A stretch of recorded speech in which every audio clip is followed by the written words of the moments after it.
연방정부가 무상으로 추진하던 코로나19 백신 프로그램을 중단하는 방안을 검토 중에 있는 것으로 알려졌습니다. 코로나19 개량용 백신이 향후 몇 주 내에 미국에 출시될 것으로 보인다고 백악관이 밝혔습니다. CVS와 월그린스, 월마트 등 최대 약국 체인 3곳이 마약성 진통제 오피오이드 중독 사태와 관련해 거액의 배상 명령을 받았습니다. 뜨거웠던 미국의 주택시장이 냉각되고 있습니다. 주택 매매 건수가 6개월 연속 감소세를 이어갔고 고공행진하던 가격도 소폭 하락했습니다. 뉴욕 일원 한인은행들이 우리민족 대명절 추석을 맞아 무료 송금 서비스를 실시합니다. 이상은 이 시각 주요 뉴스입니다.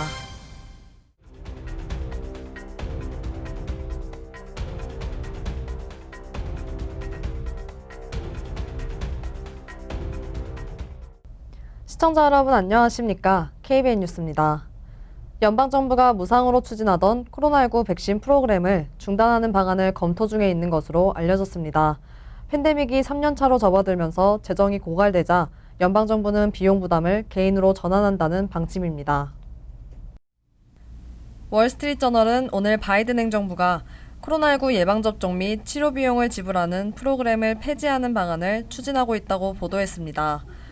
보건부는 오는 30일 코로나19 관련 제약사들을 한자리에 모아 유료화 전환 방법 등에 대해 논의할 방침이라고 전했습니다.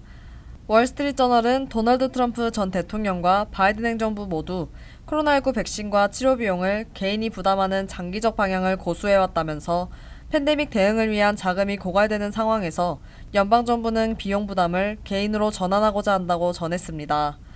보건복지부 돈 오코넬 차관은 월스트리트저널에 우리는 언젠가는 이 전환을 추진해야 한다는 사실을 알고 있었다며 이제 그 시기에 가까워지고 있다면서 코로나19 백신과 치료제 비용을 유료화로 전환하는데 수개월이 걸릴 것으로 예상된다고 전망했습니다. 월스트리트저널은 이번 전환은 보험 커버리지가 없는 인구 3천만 명에게 큰 타격이 될 것이라고 지적했습니다. 또 백신을 상업화하려면 보험사들은 제약사들과 각자 협상을 벌이게 되고 결국 보험사들은 연방정부보다 비싼 가격에 백신 계약을 체결하게 돼 보험료가 인상될 가능성이 있다고 전망했습니다. 또 미국은 부스터샷과 개량용 백신을 접종하는 데 있어 다른 국가들에 뒤처질 수 있다고 우려했습니다. 미국의 코로나19 대응에 한 축을 담당해온 로셸 웰렌스키 질병통제예방센터 국장은 팬데믹 기간 대처에 실수가 있었음을 인정하고 비상사태 대응 개선을 위한 인사정책 차원의 쇄신안을 발표했습니다. 보도에 박준환 기자입니다. 질병통제예방센터 웰렌스키 국장은 어제 성명을 내고 CDC와 공중보건은 코로나19에 대비해왔지만 중요한 순간 우리의 성과는 안정적으로 기대에 미치지 못했다고 인정했습니다. 그는 우리는 의심할 여지 없이 우리가 직면한 문제를 해결하는 데 있어 내부와 전국에 취약한 공중보건 인프라를 갖고 있다고 말했습니다. 우리 모두가 더 잘해야 하고 CDC가 솔선수범하길 바란다며 책임감, 협업, 커뮤니케이션, 적시성을 강조하는 새롭고 행동지향적인 문화를 CDC에 만드는 게 목표라고 말했습니다. 웰렌스키 국장은 어제 오전 직원들에게 보낸 비디오를 통해서도 CDC는 상당히 극적이고 공적인 실수를 저질렀다고 말하며 이번 쇄신 취지를 설명한 것으로도 전했습니다. 이번 쇄신안은 웰렌스키 국장이 올해 4월 CDC 운영 관련 검토를 지시한 데 따라 준비됐으며 CDC의 전통적인 과학 커뮤니케이션 프로세스가 코로나 위기에 효과적으로 대응하기 적절치 않다는 데 착안한 것으로 알려졌습니다. 쇄신안에 따른 전반적인 개편을 이끌 인사로는 오바마 행정부 보건인적자원부 부차관 대행 출신인 메리 웨이크필드가 낙점됐습니다. 공중보건 영향에 초점을 두고 우선순위 결정, 진행 상황 추적, 예산 결정 등을 담당할 새 행정위원회를 구성하고 외부 파트너들이 CDC와 교류할 새 원스톱샵도 만들 예정입니다. CDC는 팬데믹 기간 질병 확산을 늦추기 위해 필요한 중요 정보 수집이나 신속한 검진 촉진에 실패했다는 비판을 받아왔습니다. 일각에선 CDC가 지나치게 정치화됐다는 지적도 제기되고 있습니다. 최근 미 전역에 원숭이 두창 공중보건 비상사태가 선포되는 과정에서도 초기 대응이 늦었다는 비판이 이어지고 있습니다. KBN 뉴스 박주단입니다. 코로나19 개량용 백신이 향후 몇 주 내 미국에 출시될 것으로 보인다고 백악관이 밝혔습니다. 아시시자 백악관 코로나19 대응조정관은 오늘 MBC 방송에 출연해 몇 주 안에 출시될 백신은 현 상황의 바이러스에 대응해 특별히 고안된 것으로 12세 이상의 모든 미국인이 이용할 수 있을 것으로 본다고 말했습니다. 앞서 자 조정관은 최근 한 행사에서 이 백신을 9월 초에서 10월 중순 사이에 이용할 수 있다고 언급한 바 있습니다. 새 백신은 현재 미국을 비롯한 전 세계에서 우세종으로 올라선 오미크론 하이 변이인 BA.5를 표적으로 한 것입니다. 새 백신은 보건당국의 허가 절차를 밟아야 합니다. 연방정부는 이미 상당량의 새 백신 확보 절차를 밟고 있습니다. 지난 6월 화이자와 1억 500만의 접종분 구매 계약을 체결한 데 이어 지난달엔 모더나 백신 6,600만의 접종분을 공급받기로 했습니다. 또 두 회사와 추가로 각각 3억 회분 접종분의 백신을 구매할 수 있는 옵션을 얻은 상태입니다. 현재 변이에 특화한 백신 출시는 반길 일이지만 얼마나 많은 미국인이 접종할지는 의문입니다. 질병통제예방센터에 따르면 2차례 백신을 접종한 완전 접종자의 절반가량만이 첫 번째 부스터샷을 맞았습니다. 그만큼 부스터샷 접종이 부진한 상황입니다. 전문가들은 부스터샷도 완전 접종에 포함해야 한다고 주장하고 있지만 CDC는 여전히 완전 접종의 정의를 변경하진 않고 있습니다. 자 조정관은 이날 2회 접종만으로는 충분하지 않다며 적어도 3번의 접종이 필요하다고 강조했습니다. 비록 2차례 접종을 마쳤더라도 시간이 지나면서 약효가 떨어지는 데다 바이러스 역시 계속해서 진화하기 때문에 부스터샷 접종이 필요하다는 뜻입니다. 자 조정관은 매년 업데이트할 필요가 있는 독감 백신처럼 코로나19 백신 역시 지속해서 업데이트해야 한다고 밝혔습니다. CVS와 월그린스, 월마트 등 최대 약국 체인 3곳이 마약성 진통제 오피오이드 중독 사태와 관련해 거액의 배상 명령을 받았습니다. 오하이오주 북부 연방지법의 댄 폴스터 판사는 CVS와 월그린스, 월마트의 오하이오주 2개 카운티에서 오피오이드 처방을 제대로 관리 감독하지 못했다며 총 6억 5,060만 달러를 배상하라고 판결했습니다. 이번 판결은 대형 약국 체인이 오피오이드 중독 사태와 관련해 배상 명령을 받은 첫 번째 사례입니다. 세계 약국 체인이 내는 배상금은 오피오이드 처방을 제대로 관리 감독하지 못해 초래된 공중보건 위기를 해결하는 데 쓰일 예정입니다.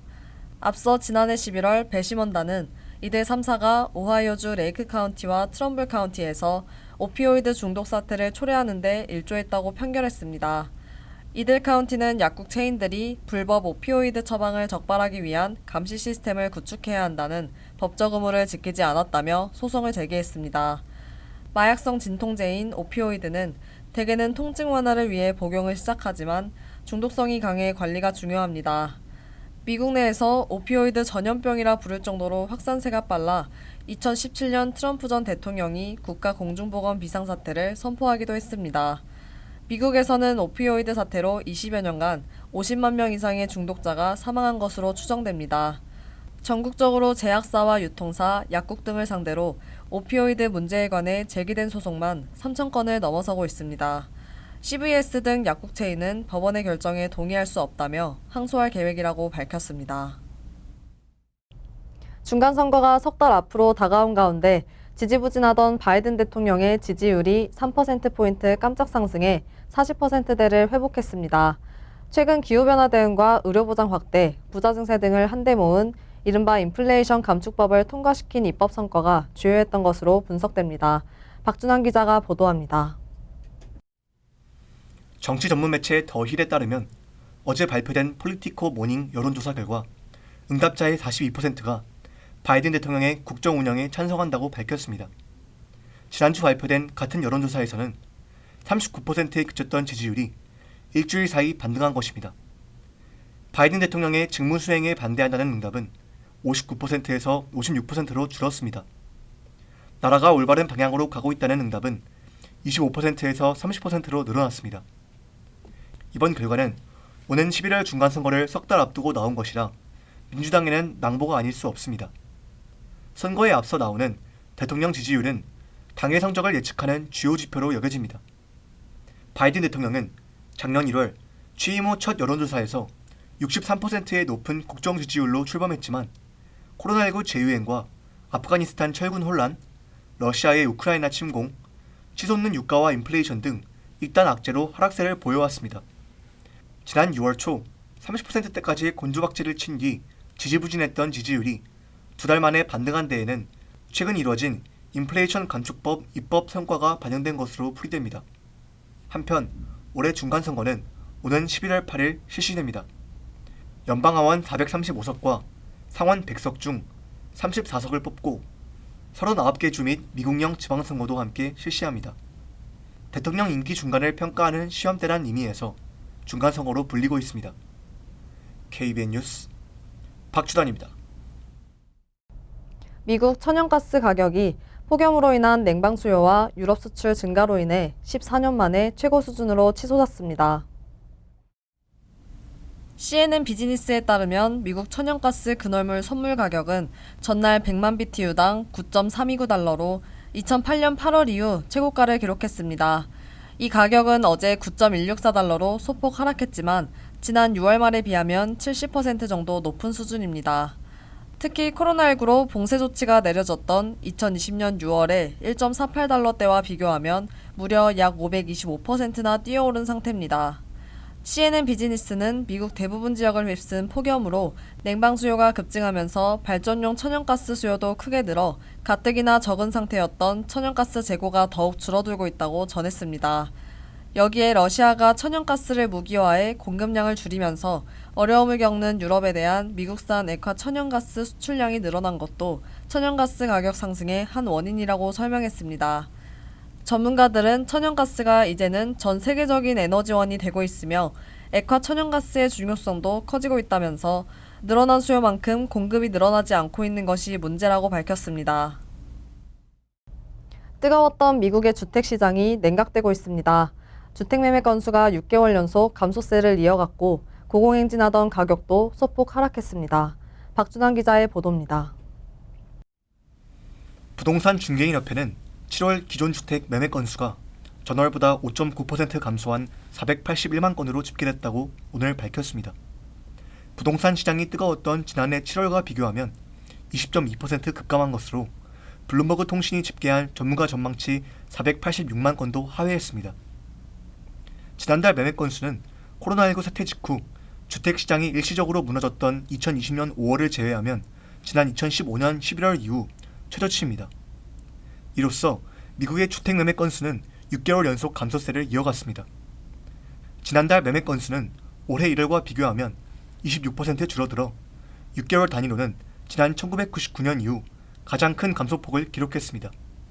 고공행진하던 집값도 살짝 꺾이는 조짐을 보였습니다.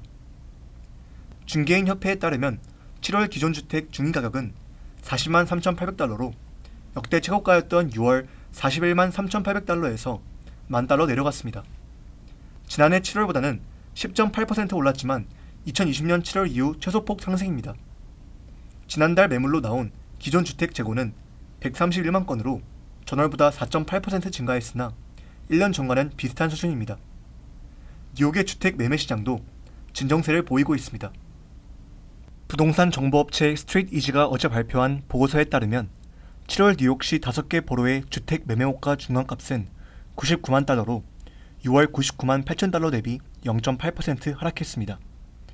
매달 시장에 새롭게 나온 신규 주택 매물 중간호가는 4월부터 하락세를 보이고 있습니다. 신규 매매 계약도 갈수록 감소하고 있습니다. 7월에 뉴욕시에서 체결된 매매 건수는 2,053건으로 6월 2,422건 대비 15.2% 줄어들었습니다. 시장에 나온 매물이 계약까지 걸리는 시간은 66일로 6월 54일 대비 12일 늘었습니다. KBN 뉴스 박주단입니다. 교통사고 사망자가 20년 만에 최고치를 찍었습니다. 교통사고가 갑자기 늘어난 것은 팬데믹 기간 과속 등에 대한 경찰의 단속이 줄어 운전자의 위험운전이 늘어났을 것이라는 분석입니다. 도로교통안전국은 올해 1분기 교통사고 사망자는 작년 동기 대비 7% 늘어난 9,560명으로 잠정 집계됐다고 밝혔습니다. 20년 전인 2002년 1분기 이후 최고치입니다. 도로교통안전국은 교통사고 사망은 코로나19 팬데믹이 시작되면서 치솟기 시작했다고 설명했습니다.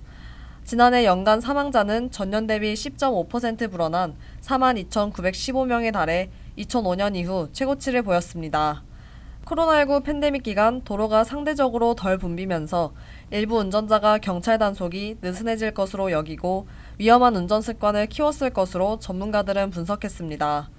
도로교통안전국 집계에서도 과속과 안전벨트 미착용에 따른 사고가 코로나 이전보다 늘어난 것으로 나타났습니다.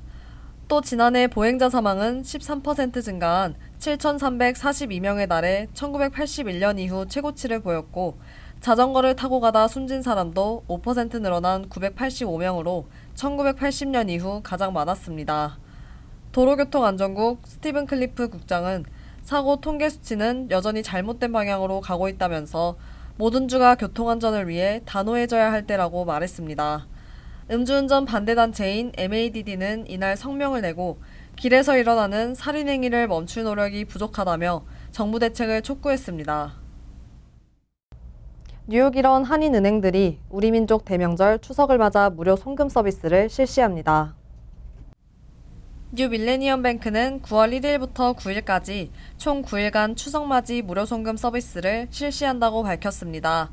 뉴 밀레니엄 뱅크의 개인 계좌를 갖고 있는 고객들을 대상으로 하며 송금 액수는 무제한입니다.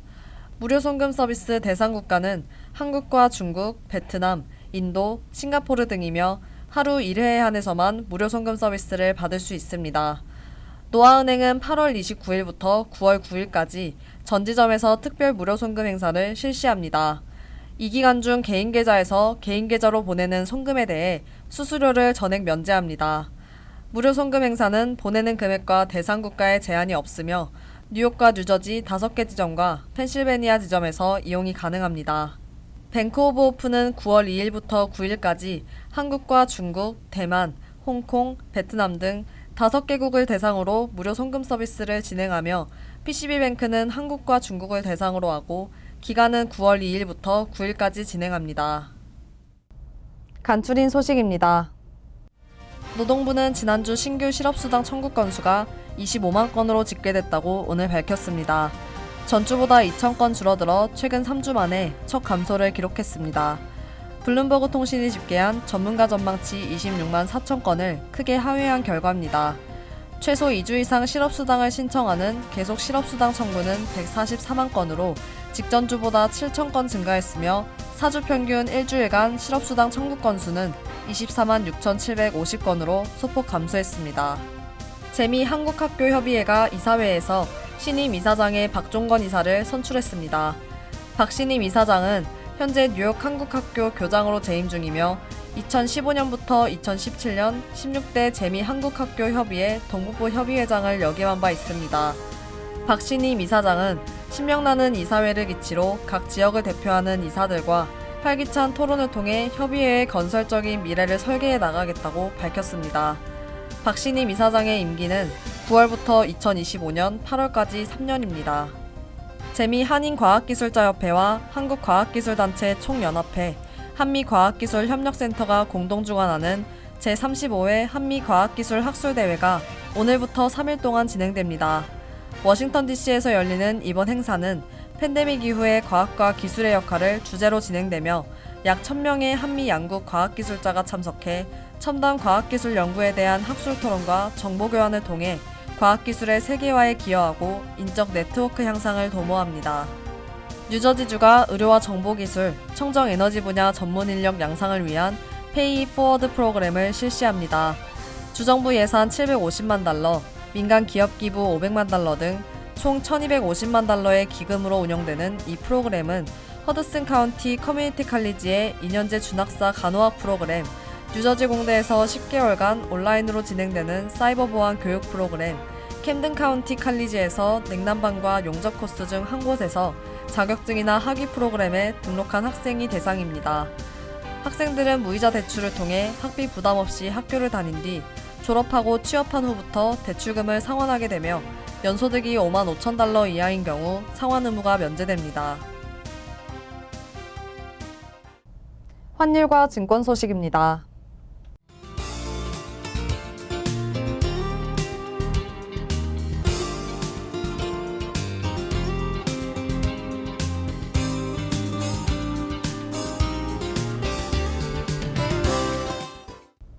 이어서 날씨입니다.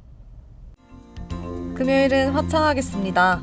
낮 최고 기온은 88도, 섭씨 31도, 밤 최저기온은 74도, 섭씨 23도로 예상됩니다. 토요일도 대체로 화창하겠습니다. 일요일은 대체로 흐린 가운데 소나기 내릴 가능성이 있습니다.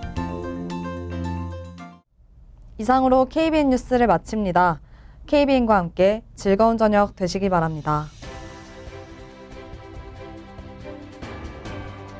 미 동부 최대 한인방송 KBN이 제작하는 KBN 뉴스는 웹사이트 mykbn.com 그리고 유튜브와 페이스북에서 다시 보실 수 있습니다. 좋아요, 구독, 알림 설정은 뉴스 제작에 큰 도움이 됩니다.